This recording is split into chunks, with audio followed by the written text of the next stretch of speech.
And I've been listening in a little bit. I just need to get myself set up before I turn on the camera. But I do have a spreadsheet I created that compared RFP to RFP. Okay. So it's pretty comprehensive overview that would be helpful. I'd be happy to chat with him or share with you and have you share with him or whatever. So Sure. Well, I'm going to forward the emails to Mara. I can put your name on them too, so you have his information. And I made attempts to contact today, and I wasn't able to reach him again today. So I'll continue to try and see if we can get some satisfaction for him. great.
Good evening, everybody. Good evening. Good evening. Good evening.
I'm looking for Sam, and I just still don't see him in the.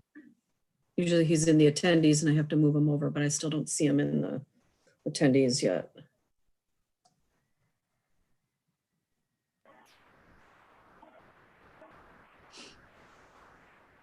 I'll hold on for just a few more minutes.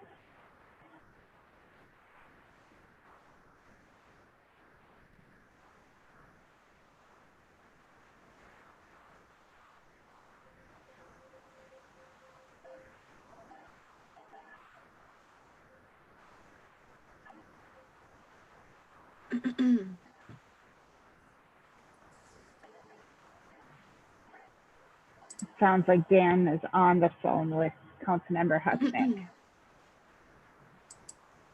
Okay.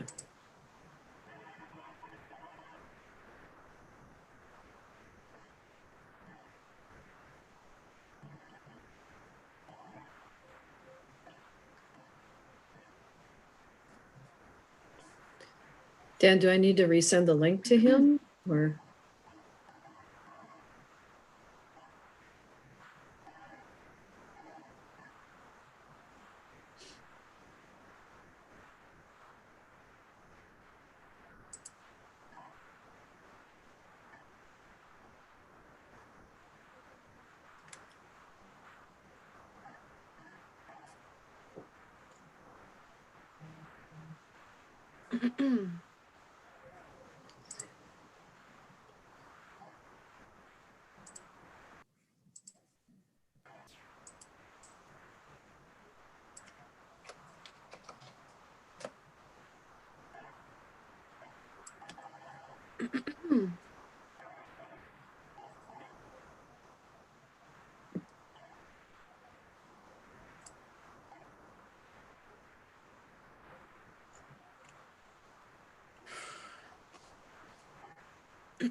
I'm gonna try and resend a link because I'm not sure what's happening, but.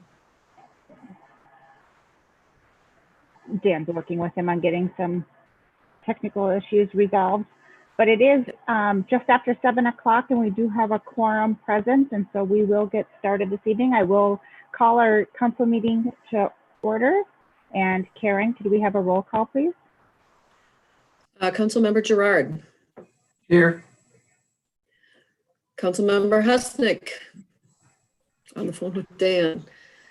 Councilmember Munson,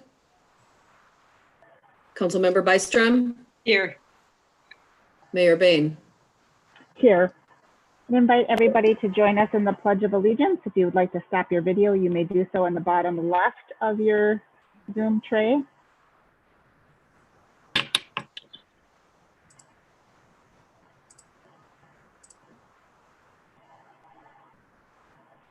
I pledge allegiance to the flag of the United States of America and to the republic for which it stands, one nation, under God, Under God, indivisible, with liberty and justice for all. Justice for all.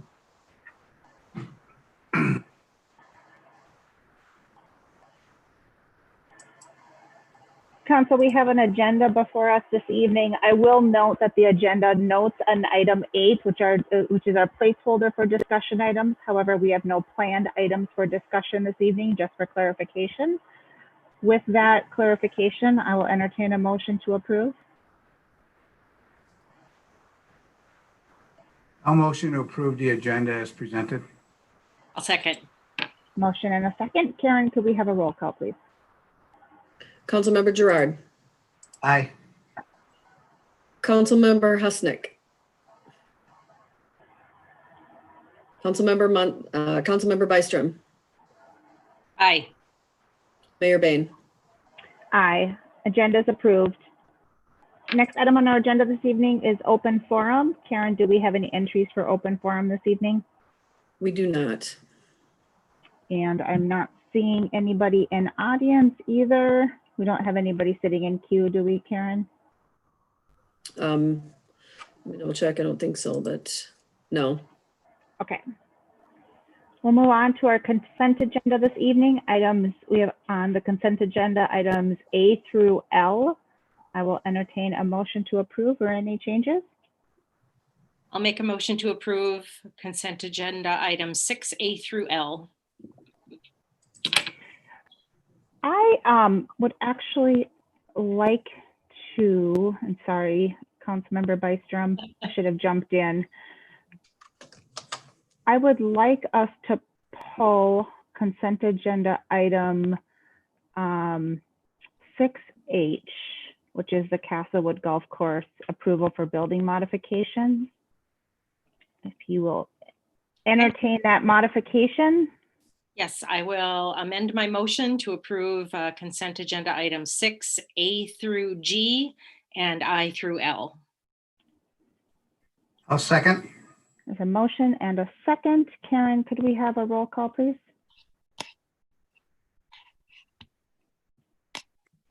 Councilmember Gerard, Aye.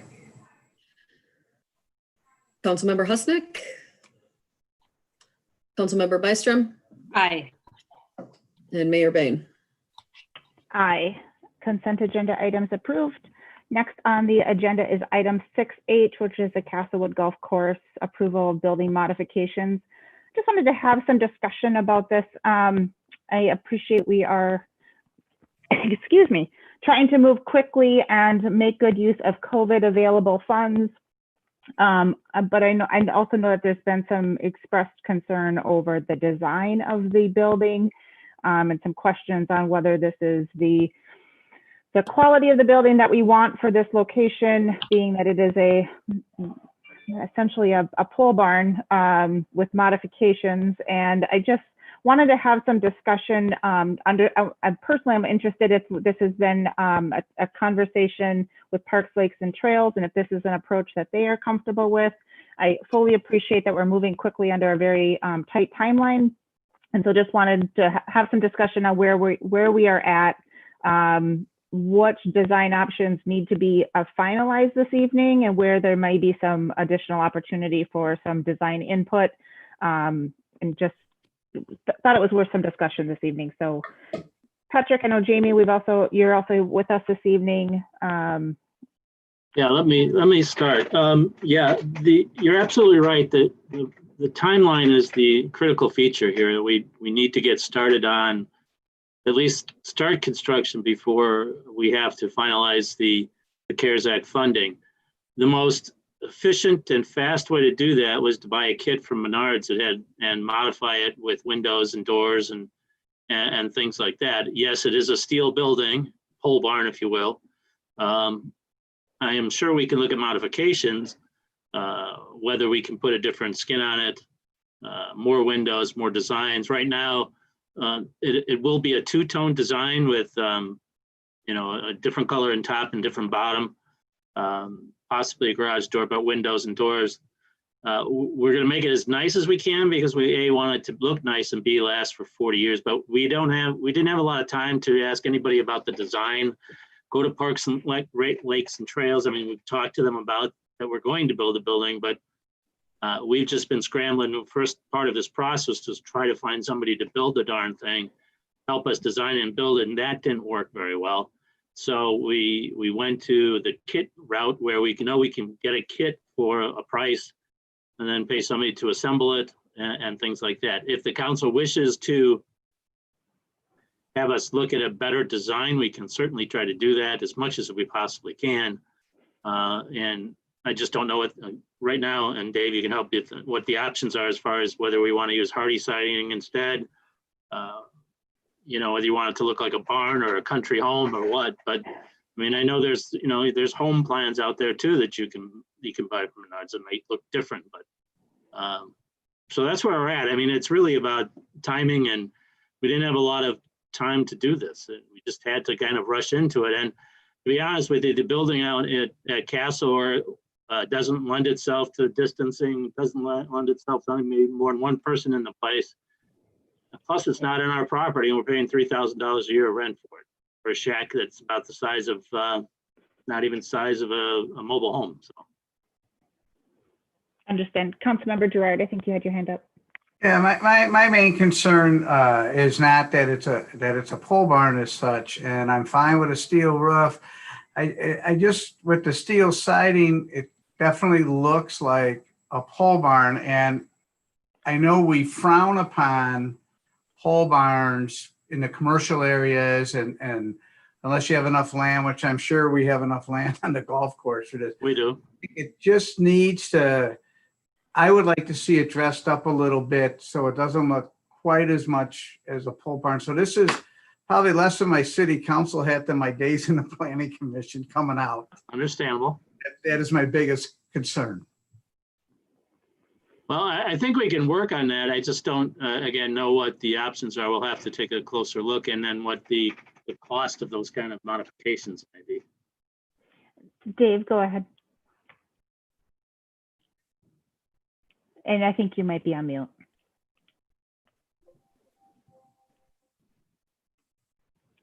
Or your No, you're right. your earbuds aren't working.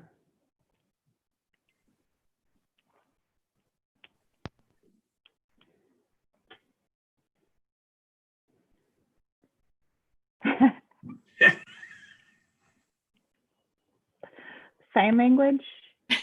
Councilmember Byström. Well, he's working on that. Dave, you can also, hold on well, just one second. Dave, you could also use the chat feature. I was just so thrilled to see it.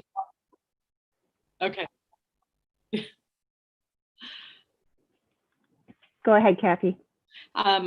You know, I was a little bit indifferent until you kind of brought it up tonight. I mean, it's just a little thrilling to see a new option out there with a lot of possibilities and potential for gathering places and, you know, that kind of thing. But I do tend to agree that, you know, this is going to be a fairly permanent structure for that we hope will last for, you know, quite a long time, as to the little tiny shack that's out there right now.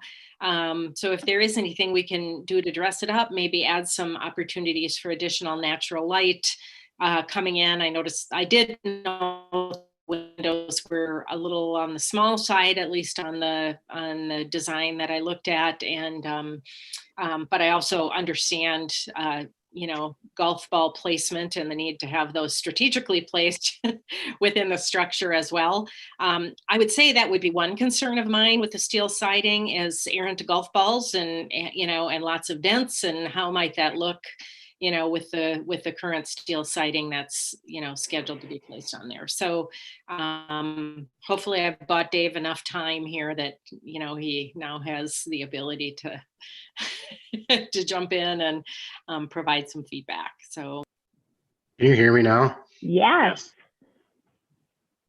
So woohoo, all right, good. So the building is getting built, or it would be assembled with wainscoting. I don't know if you know what that is, but it's just basically a two-tone. So I mean, we can start off with that. I mean, that's our build price, which we can get in underneath, you know, the money we're allowed. We can always add a brick facade around it, or we can do stuff afterwards, you know, better landscaping, all that. But it's kind of a unique building because not only a clubhouse, but they would like to do the simulator golf, and it requires 12-foot minimum high ceiling. So a pole barn is beautiful for that, because you can purchase a pole barn at 12 feet, at 14 feet, at 16 feet, which is quite helpful, whereas like a normal building, a house, it would have to be custom made. So I think also we're getting a wide open area, so then we can design the inside, you know, so we can put the bathrooms where we want, we can put the simulators where we want, we can kind of do that. I think gussying up the outside is always something we can do after the fact.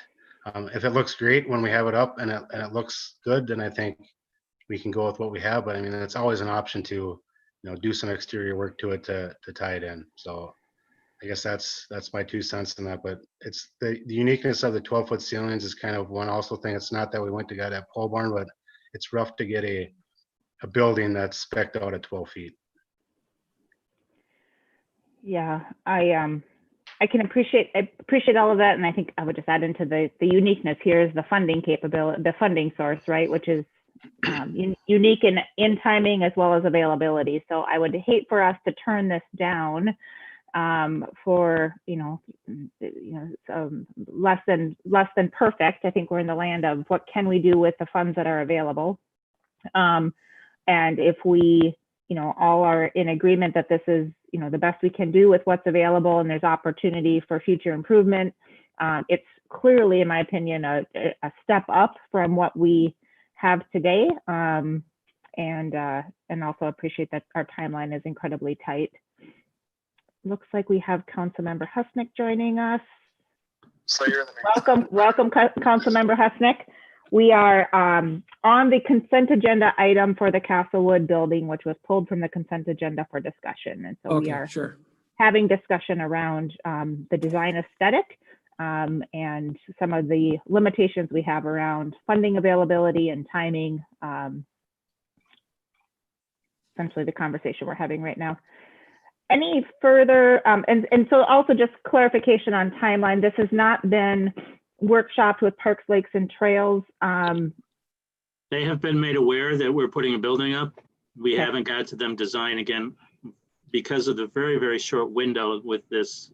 We just had to take some shortcuts we usually don't recommend or do. We met with the Parks, Trails was it 2 weeks ago, I think it was, when I met with them. And we reviewed, 3 items on the agenda which was the golf course was one of them. And they were informed that we were putting a new building up. We didn't show them the design. To be honest, we didn't have the design yet. That's again, I apologize if it seems rushed, but it is rushed, and not the way we like to do business, but the way we have to in this case. Councilmember Gerard. I'm all for this building. Don't get me wrong at all, and I'm going to vote for it tonight. But I would like to keep in mind that if it doesn't turn out as nice as we would really like it to be, that in the future, future councils or Dave's secret budget can manage to get up a little bit. I probably, we will look for whatever we can to make the building acceptable. Again, the pictures probably in the packet didn't reflect what it might look like. They were a little bland, but we'll continue that, but see what we can do. We do have to order that shortly, so hopefully this week, but we will sit down and talk about it and look at any improvements that we can make before we go ahead with it. That's all I ask. That makes sense. With that, I would make a motion that we approve the Castlewood Golf Course building modifications as presented in our packet. I'll second it. Motion and a second. Any further discussion on this item? Seeing none, Karen, could we have a vote, please? I think Councilmember Byström? I just wanted to echo that I attended the same meeting as Administrator Casey did, and when the presentation was made, and the Parks, Trails and Lakes Commission seemed to understand the tight timeline and generally put their their faith in the city administration to be able to do a good job of this, making sure that it was aesthetically, appealing and functional, and they didn't seem to be hesitant in that opinion. So That's great. Thank you. Karen, can we have a roll call, please? Councilmember Gerard, Aye. Councilmember Husnick, Aye. Councilmember Byström, aye. Mayor Bain. Aye. Motion approved. Our next agenda item this evening is item 7A, which is the CARES Act transfer to EDA. Patrick or Dan, who's taking the lead on this one? Either, I'll start and Dan, you can jump in. This is basically, as you all know, we created a grant program for local businesses and possibly nonprofits to fund them for lost revenues and things like that, and had a grant program. We've received those applications. They are going to be distributed through the EDA as the authority. So what we'll need to do is transfer money from the general fund where it resides now, where the CARES Act money was put, to the EDA fund so that we can follow the proper procedure and have the EDA review and approve, and then we will issue all of the qualifying grants. Dan, you got something else? Yeah, I can just give a quick update on where we are in terms of the grant process. So we did receive a total of 40 applications for the CARES Act grant. We got 31 for-profit applications and 9 nonprofit applications. I'm currently going through those applications and making sure that they have an impact, a revenue impact due to COVID-19, but also verifying expenses that they want to be reimbursed through the grant program. Right now, the budget that was set and the amount that's going to be transferred is $300,000, and we will spend all of that $300,000 through this grant program. We had asks that were well in excess of that. However, as I've been going through these applications, that number has been coming down a little bit, so we're closer, just a little bit north of 300 right now. I anticipate that we are going to be able to fund a couple of the nonprofits. I don't want to say a total amount at this point because it's a pretty big moving target still. I mean, obviously priority, the first bucket funding was the for-profits. But today, as I went through and started looking at what was conditionally approved, the number did dip below the 300,000. So I'm thinking some of that could go over to the nonprofits. But I don't want to say how many are going to be funded right now because it's still too early and I'm still waiting on some subsequent information from some of the applicants. But I'm thinking now for the first time that we will be able to touch a couple of those nonprofit applications.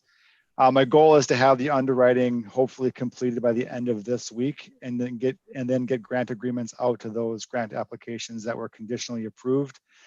They would then sign that grant application. Those will come back. And like Patrick said, those will all go to the EDA for final approval on the 26th, and the checks will be issued after that. So we are on track to get everything completed. I just, it's been a lot of work just making sure that all of the documentation is there, but I'm very pleased with the documentation I do have. I feel that we have a good set of documentation. So if we ever were to get audited by, the federal government on this one, we do have a good audit-proof set of records that we can present to them to show where these funds are being used. So with that, I'd be happy to answer any questions on the process or the application period to date. Dan, quick question for you. This is, or quick timing clarification. This is the only time council will see this from an approval process because we are transferring money to the EDA. EDA will make final approval at their next meeting. Is that correct? That is correct. Yeah, this will transfer the funds to the EDA. The EDA will be the issuing body that issues the grants what I'll do is I'll take all of these applications back and then I'll give them all to the EDA for final approval on the 26th. And then from there, the checks will be issued from the EDA after they're approved at the meeting on the 26th. Thank you for clarifying. Councilmember Byström. Dan, are you able to do a report back on who received funding? This is really, really exciting, and I'm thrilled that we've had that this kind of response and that it's making that level of impact in the community. Obviously, it would have been wonderful to be able to fund everybody, but this is great news, and I would love a report back on who landed with funding. Yeah, I'll do like a high level summary report of who got the funding and what the funding amounts were. I won't go into the details of what their financials are, but basically who got the funding and what the level was. That'll be presented to the EDA, but I can also forward that on to the council as well when that report is completed. That'd be great. Thank you. Councilmember Husnick. All right, yeah, thank you. My concern always has been this thing being confidential as best as we possibly can. I mean, there's no reason for this to be out in the public. Maybe the names or something like that, but I want to make sure that it's held in confidentiality as best we can. And that is exactly what I'm doing. I'm putting those financial documents that we're getting, or we're treating those as confidentially as we can, and making sure that what's getting reported out is high level summary information on grant awards. Thanks, Dan. And clarification along those lines, we will only see as part of that report approved, final funded. We won't see anybody who, for whatever reason, was either incomplete or ineligible. That list is not part of that report, correct, Dan? Correct. You'll just see the final funded approved list on there. And to that effect, at this point, if anybody has any contact from a nonprofit, I am holding on contacting them at this point just to make sure.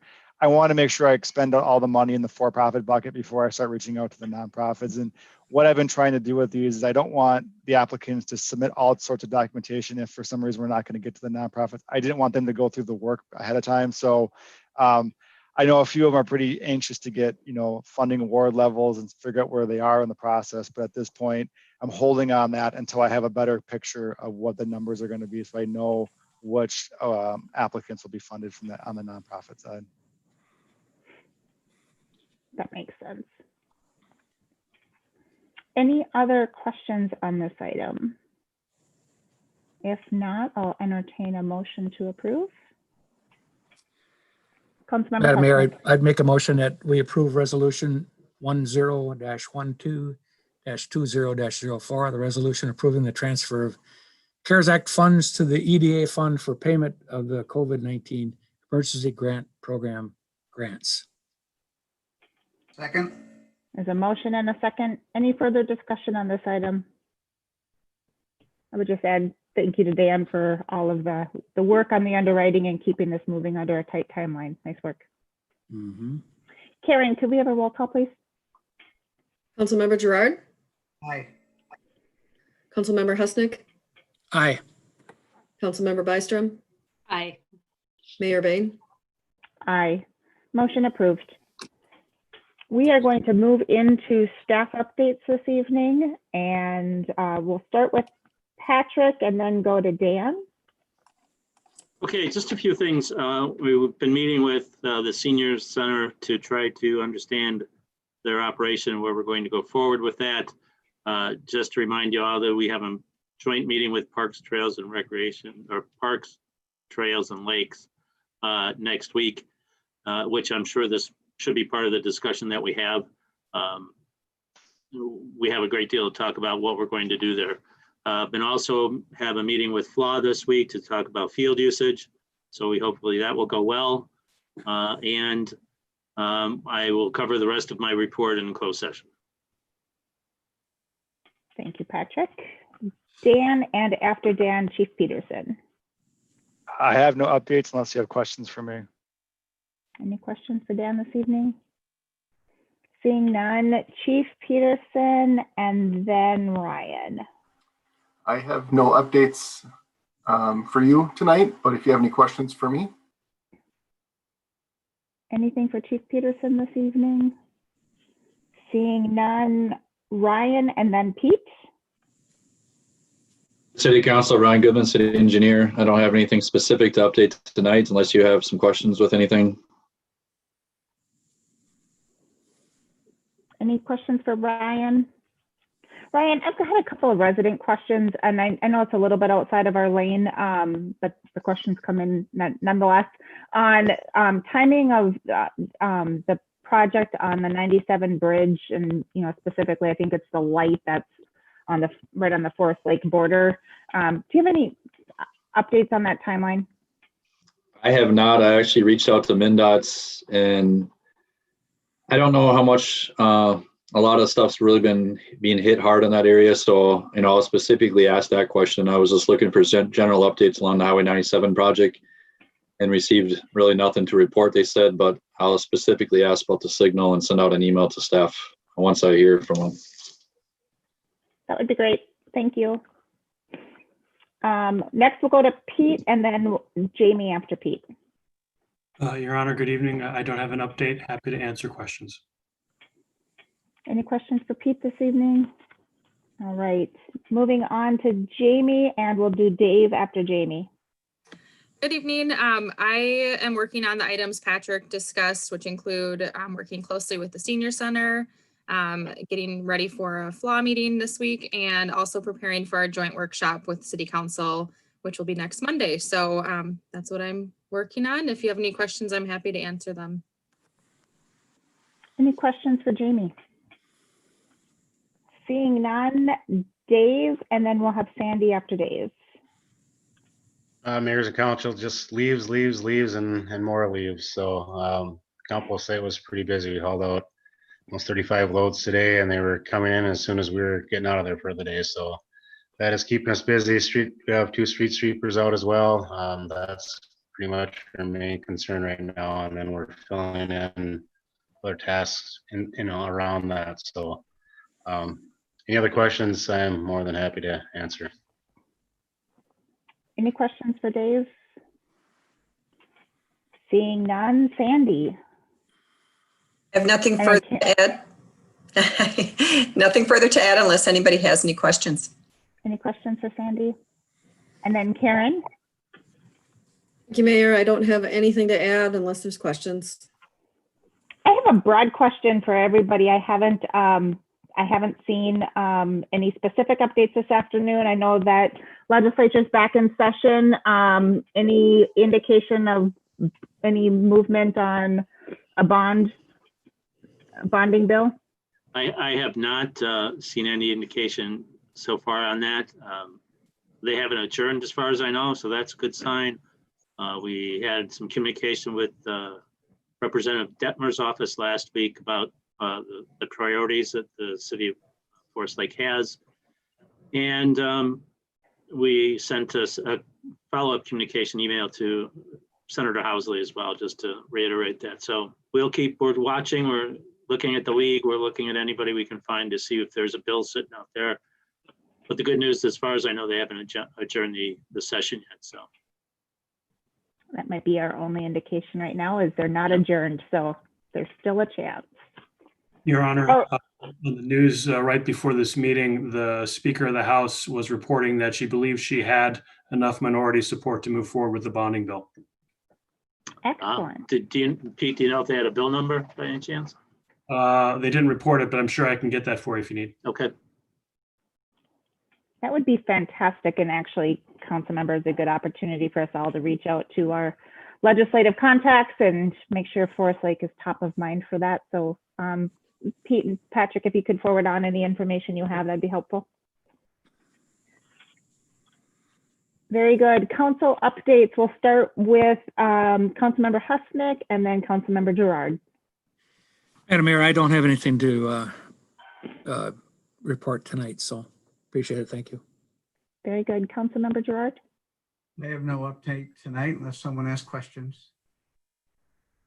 And Councilmember Byström. I just attended a senior center board meeting last week, and the Parks, Trails and Lakes Commission. That's all I have. Very good. And I don't have an update either this evening. And so with that, I believe somebody has language to move us into a closed session. Madam Mayor, I have it if no one else has it. Please. Okay. I move that we go into closed session pursuant to Minnesota Statute Section 13D.05, Subchapter 3B, for confidential discussions regarding the sale or lease of parcel number 29.03.21.11.0003. I'll second. Motion and a second. Karen, before we vote on this, quick logistics. We are moving into another Zoom meeting with us that has a separate link. We will have closed session there, and then we will come back to this meeting to adjourn. Is that correct? Correct. And does everybody have the link for the closed session Zoom? Perfect. Karen, could we have a roll call for closed session, please? Councilmember Gerard, Aye. Councilmember Husnick, Aye. Councilmember Munson, Councilmember Byström, Aye. Mayor Bain. Aye, and we are in closed session.